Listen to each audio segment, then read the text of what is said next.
எங்களுடைய வணக்கத்தை தெரிவித்துக் கொள்கிறோம். 3000 ஆண்டு காலமாக ஒரு சமுதாயம் அடிமையாக அடிபட்டு கிடந்தது, அதர பாதாளத்தில் கிடந்தது.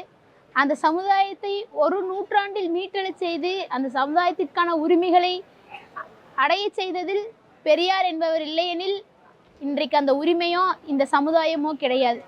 ஏன்னா இந்த சமுதாயம் 3 விஷயங்களை எதிர்கொண்டிருக்குது.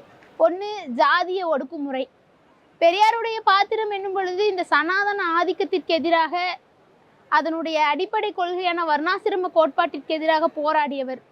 இன்னொரு பக்கம் பார்த்தோம்னா அது மட்டும் இல்லை, பெண்களுடைய விடுதலைக்காக தன் உயிர் மூச்சாக செயல்பட்டவர் பெரியார்.